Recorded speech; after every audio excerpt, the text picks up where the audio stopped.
నడుస్తున్న పొద్దు మీద నడుస్తున్న కాలం అనేది ఇటు చివరి పాట అయితే గద్దరన్న లేకపోతే ప్రశ్నించే గొంతు లేదు.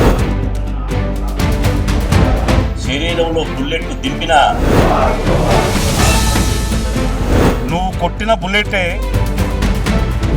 ఇలా గద్దరన్న మీద కాల్పులు జరిగి 29 సంవత్సరాలు పూర్తయితున్న సందర్భంగా ప్రశ్నించే గొంతులు సాధించిన విజయాలనే పేరుతో ఇలా గద్దరన్న ఫౌండేషన్ ద్వారా గద్దరన్న వారసులు గద్దరన్న కొడుకు కుమారుడైనటువంటి సూర్యమన్న నేతృత్వంలో రేపు 6వ తేదీ సోమవారం రోజు సాయంత్రం హైదరాబాద్లోని సుందరయ్య విజ్ఞాన కేంద్రంలో జరగనున్నటువంటి ఈ సమావేశానికి బీసీజేఏసీ సంపూర్ణ మద్దతు తెలియజేస్తుంది.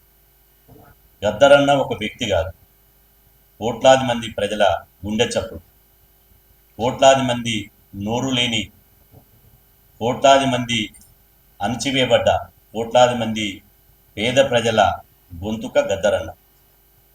గద్దరన్న జీవించి ఉన్నంత కాలం పేద ప్రజల కోసమే జీవించాడు. గద్దరన్న పదవుల కోసం పెదవులు మూసుకోలేదు. పేదల పక్షాన నిలబడి కలబడి కవిగా, గాయకుడిగా, నాయకుడిగా పోరాడినటువంటి గొప్ప నాయకుడు గద్దరన్న. ఈ శతాబ్ద కాలానికి గద్దరన్న ఒక మార్గదర్శి. అట్లాంటి గద్దరన్న మీద అప్పటి ఆంధ్ర పాలకులు ఆయనని భౌతికంగా నిర్మూలించాలనే కుట్రతోటి ఇంటి మీద దాడి చేసి కాల్పులు జరిపి వారిని చంపాలని ప్రయత్నించినప్పుడు వారు పేద ప్రజల యొక్క అండదండలతో శరీరంలో బుల్లెట్లు దింపిన మొక్కవోని ధైర్యంతో చివరి శ్వాస వదిలే వరకు, తన గొంతుల శ్వాస ఉన్నంత వరకు ఇలా దిక్కుమొక్కు లేని జనం కోసం నిలబడ్డటువంటి నాయకుడు గద్దరన్న.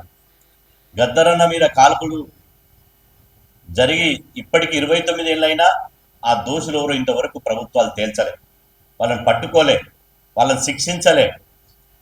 అట్లాంటి దోషుల్ని తేల్చి ప్రజల ముందు పెట్టి వాళ్ళని శిక్షించాలని డిమాండ్ చేస్తున్నాం. ఇలా గద్దరన్నని, వారి వారసత్వాన్ని, వారి ఆశయాలను, వారి యొక్క లక్ష్యాన్ని ముందుకు తీసుకుపోవాల్సినటువంటి బాధ్యత నేటి తరం మీద ఉంది. గద్దరన్న పాడని పాట లేదు, రాయని మాట లేదు. గద్దరన్న ఇవాళ తెలంగాణలో ఇంత ప్రశ్నించే గొంతులు మాలాంటోళ్ళమే కాదు, మాతో పాటు వేల మంది ఇవాళ ప్రశ్నించే గొంతులు తయారయ్యారంటే, ఇవాళ తెలంగాణలో భూస్వామ్య పెట్టుబడిదారుల వ్యతిరేకంగా పోరాటాలు జరిపారంటే, భూమి భుక్తి విముక్తి కోసం పోరాటాలు జరిగినాయంటే గద్దరన్న రచనల ద్వారా, గద్దరన్న పాట ద్వారానే ఇది సాధ్యమైంది.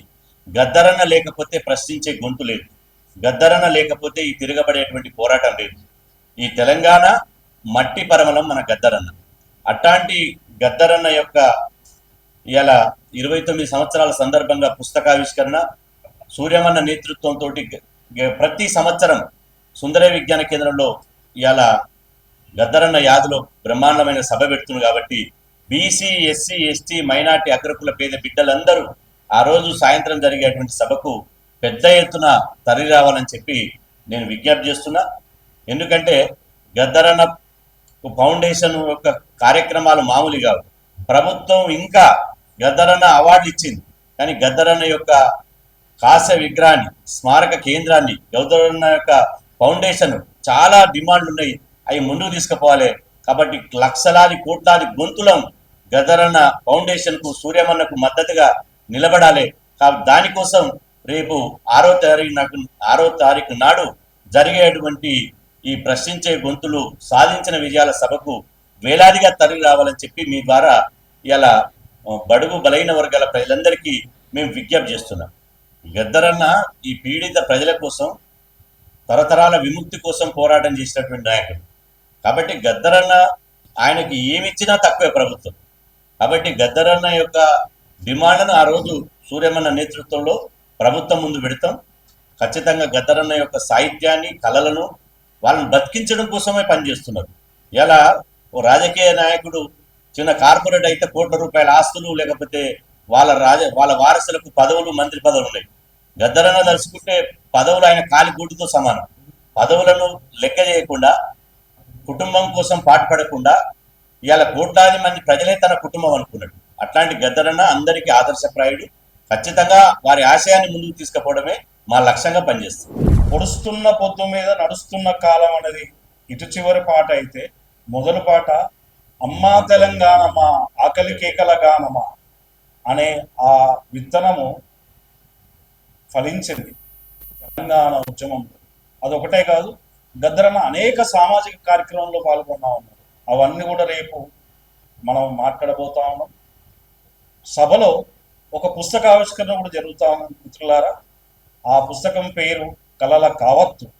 గద్దరన్నపై 1997లో జరిగిన కాల్పులని ఉద్దేశించి అనేక జర్నలిస్టులు, కవులు, కళాకారులు, మేధావులు, బుద్ధిజీవులు అందరూ లక్షలాదిగా వచ్చి ఆ నిరసన తెలియజేస్తూ ఒక పుస్తకాన్ని తీసుకొస్తా ఉన్నాం.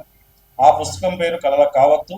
ఈ పుస్తకం ఆవిష్కరణలో ప్రధానంగా ప్రొఫెసర్ శాంతా సిన్హా గారు, ఫౌండేషన్ చైర్పర్సన్తో పాటు ప్రొఫెసర్ కోదండరామ్ గారు, ప్రొఫెసర్ కాసిం గారు, ప్రొఫెసర్ కోయ కోటేశ్వరరావు గారు, అల్లం నారాయణ గారు, అలాగే ఆ రోజుల్లో దేవరపల్లి అమర్ గారు, అలాగే తులసి చంద్ గారు, వీరితో పాటు జాజుల శ్రీనివాసన్న, మిగతా సంఘాలు, అలాగే రాజకీయ పార్టీల నాయకులు పాల్గొంటా ఉన్నారు. సభను విజయవంతం చేయాల్సిందిగా మీ అందరికీ విజ్ఞప్తి చేస్తాను. ఈ వీడియోపై మీ అభిప్రాయాన్ని కమెంట్ బాక్స్లో తప్పకుండా తెలియచేయండి. అలాగే ఈ వీడియోని లైక్ చేయండి. మీరు చేసే ఒక్క లైక్ మరిన్ని వీడియోలు చేయడానికి మాకెంతో ప్రోత్సాహాన్నిస్తుంది. సామాన్యుడి కోసం మేమందించే సమాచారం కోసం సమయం టీవీ ఛానల్ని ఇప్పుడే సబ్స్క్రైబ్ చేసుకోండి.